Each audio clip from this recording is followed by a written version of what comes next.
above all powers, above all keys, above all nature and all created things,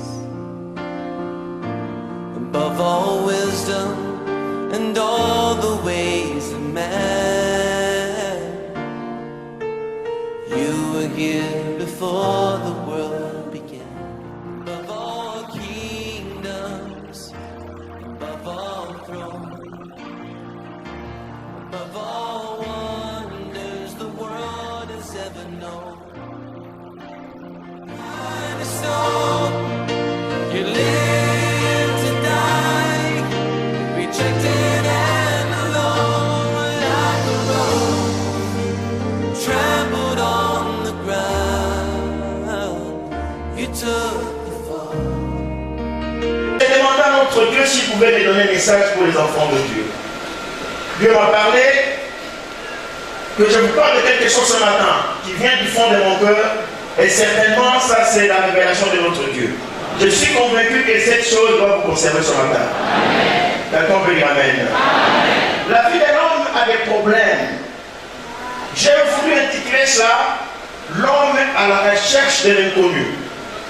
C'est-à-dire, tel que vous êtes là, vous pouvez avoir un besoin, vous recherchez quelque chose. C'est vrai, je sais que vous êtes en train de chercher quelque chose.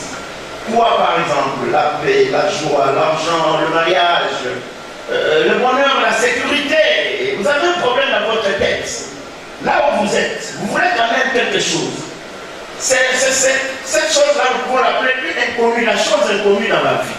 Mais vous ne savez pas où la trouver. C'est ça la vie de l'homme. De génération en génération, l'homme vit ça. Depuis que le monde a existé, l'homme est en train de vivre. Je me réveille un matin, je peux sentir un vide dans mon cœur. Mais je ne sais pas où trouver quelque chose pour combler ce vide-là. Je peux me réveiller, j'ai besoin de quelque chose. Mais je ne sais pas où la trouver. C'est ainsi que l'homme, d'une manière presque permanente, il est à la recherche de l'inconnu. Quelqu'un peut dire amen. Dans la Bible, il y a une belle histoire sur quelqu'un qui recherchait les ânesses de son père. Il s'appelle Saül. Il était jeune en ce temps-là. Son père avait perdu ses animaux, ses bêtes, les ânesses. Alors, il est allé chercher les animaux jusqu'à se perdre. Mais il y a un verset que j'ai trouvé très important, que je dois partager avec vous ce matin dans cette histoire. Vous allez prendre le premier livre de Samuel, si le lecteur est là. Chapitre 9, le verset 23 jusqu'au verset 24. Ça, c'est une illustration. Vous allez comprendre comment quelqu'un est à la recherche de l'inconnu. Et qu'est-ce qui lui arrive après. Le verset 23 à 24, nous lisons la parole de Dieu. Oui. Samuel dit au cuisinier, serre la portion que je t'ai donnée en te disant, mets-la à part. Le cuisinier donna l'épaule et ce qui l'entoure. Ouais. Et il l'a servi à Saül. Et Samuel dit, voici ce qui a été réservé. Mets-les devant toi et mange. Car on l'a gardé pour toi lorsque j'ai convié le père. Ainsi Saül mangea avec Samuel ce jour-là. Amen. Votre amen n'est pas fourni. Dites amen à haute voix. Je préfère que quand on fait la lecture, que vous puissiez saisir la première idée à partir de la lecture. On nous dit, reprend le verset, donc suivez attentivement ce qu'on est en train de dire.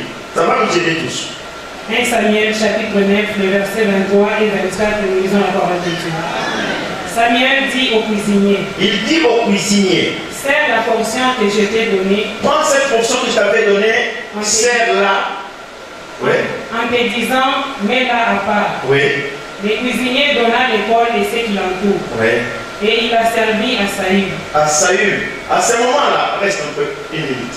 À ce moment, Saül était jeune, le roi Saül n'était pas roi. Son papa avait perdu les ânesses, comme je vous ai dit. On a envoyé Saül, un serviteur, pour aller chercher les ânesses. Arrivé quelque part, ils sont entrés en contact avec le serviteur de Dieu, qui était sacrificateur en même temps prophète, tout ce que vous savez, s'appelait Samuel. C'est celui-là qui dit à Saül, qui dit d'abord à son cuisinier, je t'avais donné une portion de viande, toi. Prends cette portion, sert à Saül. Et qu'il mange. Donc cette partie que je t'avais donnée de la viande, que je t'avais dit, est réservée pour celui-ci. Il est là maintenant, tu peux lui remettre qu'il mange. Et il dit alors, te mange calmement. Cette portion était réservée pour toi. Et j'avais même déjà convié, appelé le peuple. Pendant qu'on avait invité le peuple pour venir manger, pour venir assister, lui est concerné principal. Saül ne connaissait rien. Il était à la recherche des bêtes. Il était à la recherche des ânesses. Il ne savait pas ce qui devait arriver. Il arrive, il trouve tout déjà rangé. On lui dit, mais prends ça, cette viande, cette portion était réservée pour toi. Et tu peux manger ça calmement. Ce peuple convié est convié à ton honneur. C'est surprenant. Il ne connaissait rien. Il trouve tout est déjà rangé. Voilà pourquoi je vous dis, l'homme est à la recherche de l'inconnu. Tu es venu dans cette église pour peut-être la santé. Parce que nous croyons au miracle. Peut-être tu es malade, tu as besoin d'une guérison. Je dis bien, tu auras la guérison. Amen.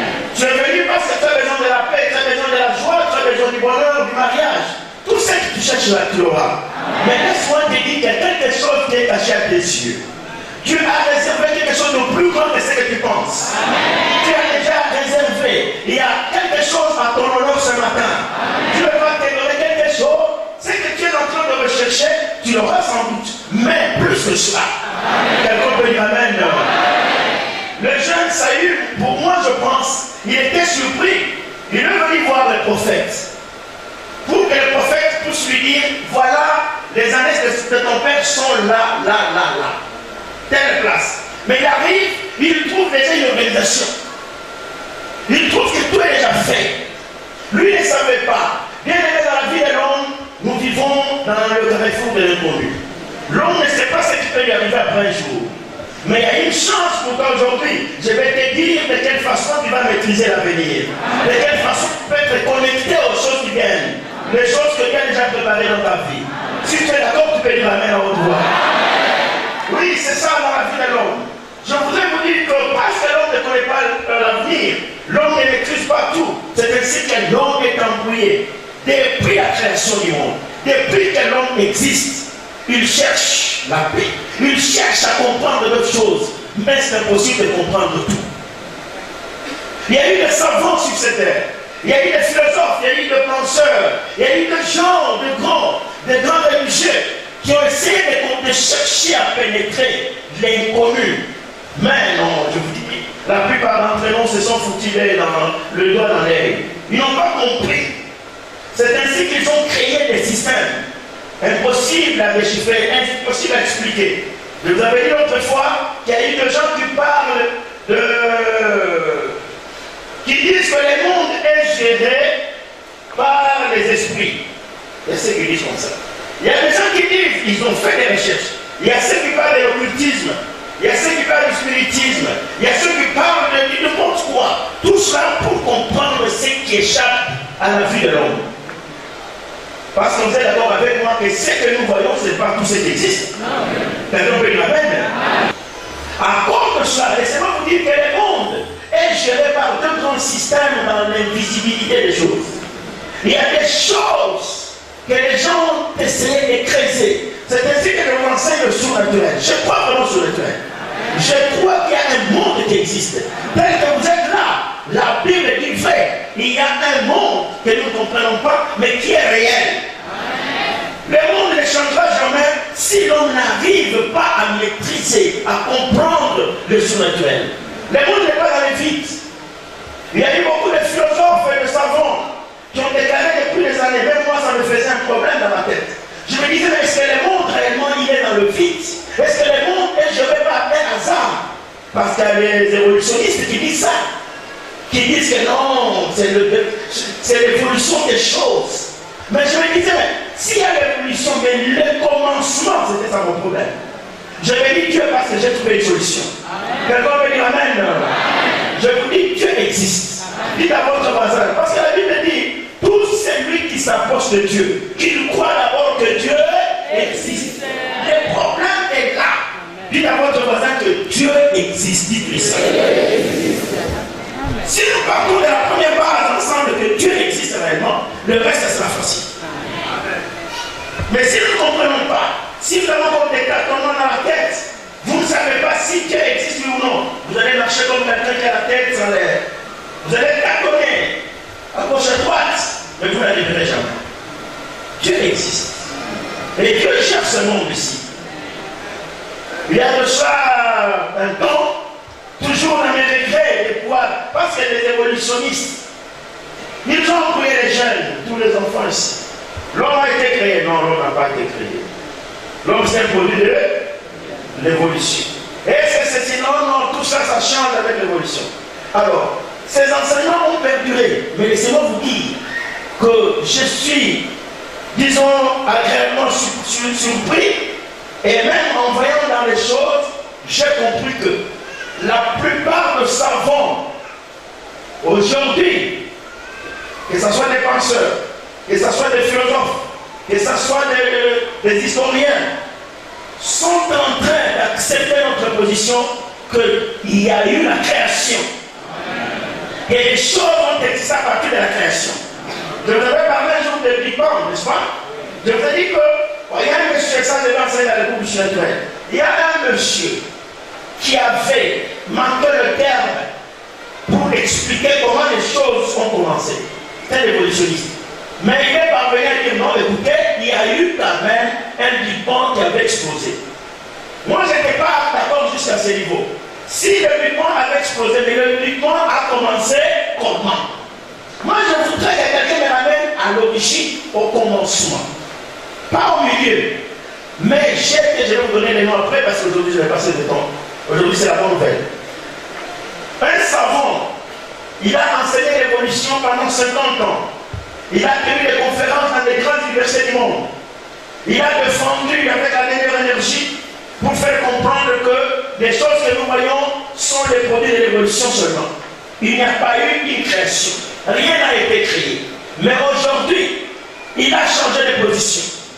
Il dit, à la honte de ce qu'il a enseigné, il dit, j'ai enseigné pendant 50 ans, j'ai tenu de grandes conférences, que les choses, tout ce qui existe, c'est l'évolution. Mais aujourd'hui, je suis obligé de vous dire que Jérémie, ma première position, il n'est pas chrétien, il n'est pas devenu chrétien ou croyant. Il est toujours tel qu'il a été, mais il dit, en tant que scientifique, je vous assure qu'il y a eu un commencement un jour. Amen. À votre place, je vais dire Amen à haute voix. Parce que maintenant, la victoire nous revient. La Bible nous dit, au commencement, Dieu créa. Et c'est ce que les scientifiques ne voulaient pas. Mais aujourd'hui, malgré qu'il y a quelques-uns qui sont en train de résister, la plupart disent, si on viendrait dans le groupe, je suis en train de aller. Ils disent qu'il y a eu la création.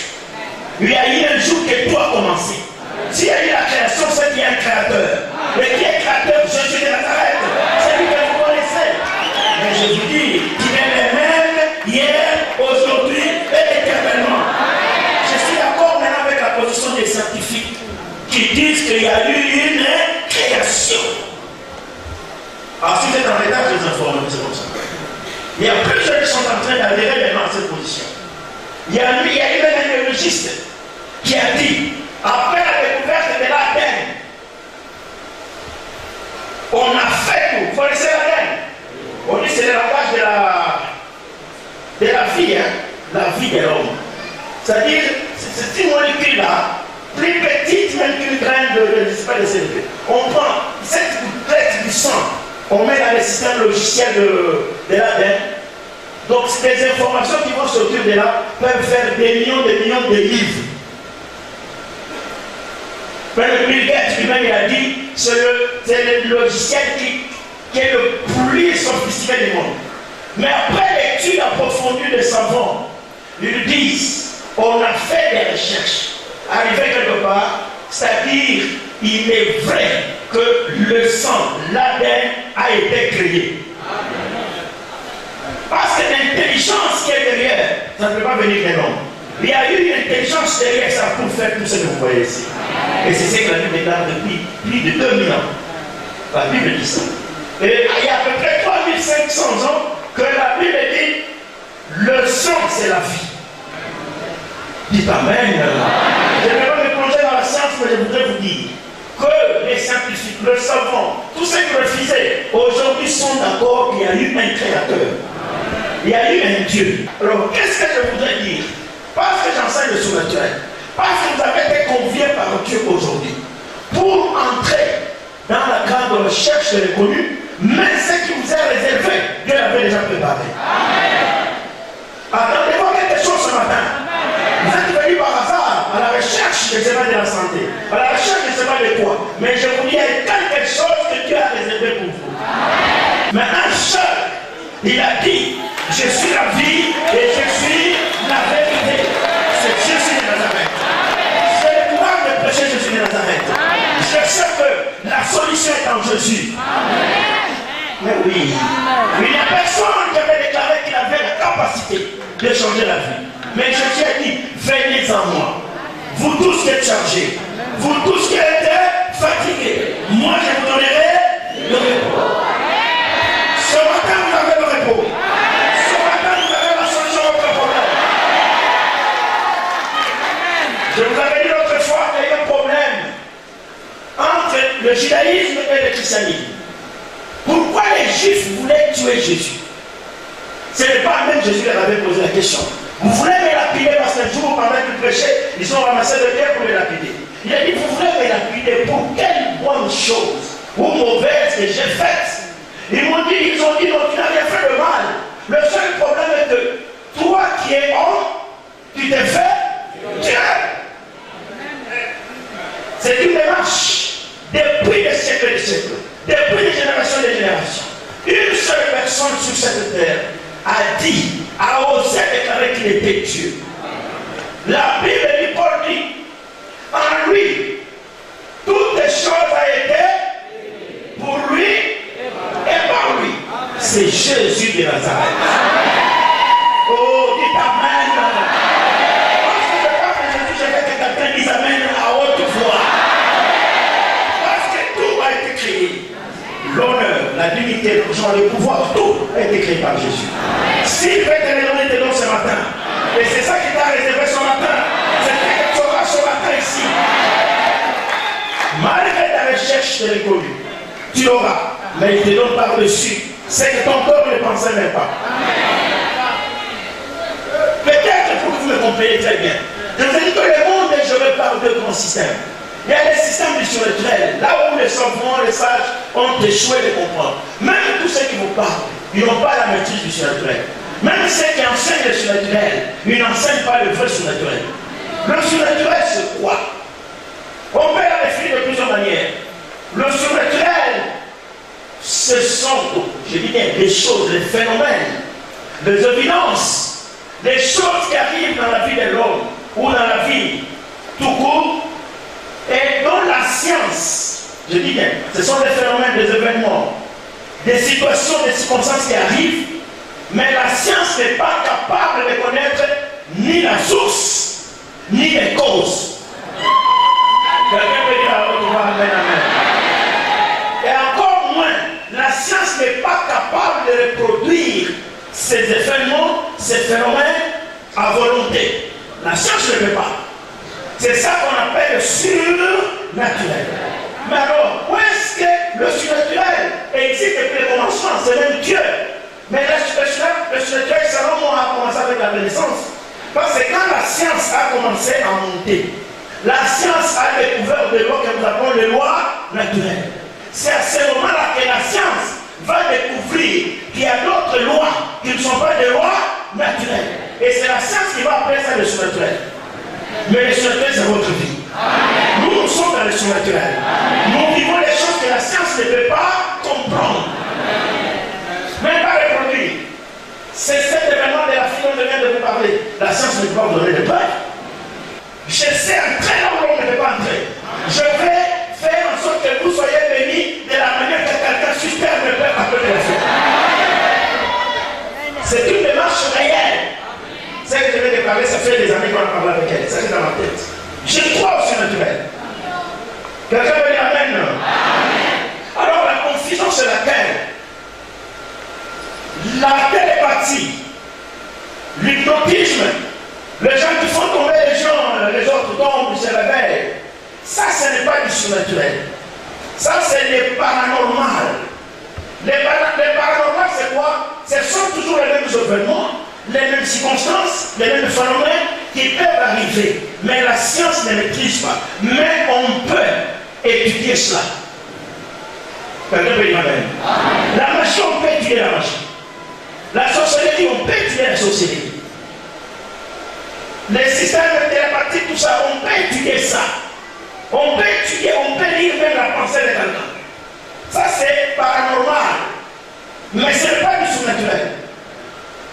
Le surnaturel, ça, c'est la profondeur de Dieu. Amen. La Bible dit, ce sont des choses que l'œil n'a jamais vues, que l'oreille n'a jamais entendues. Les choses qui ne sont jamais montées dans le cœur de l'homme.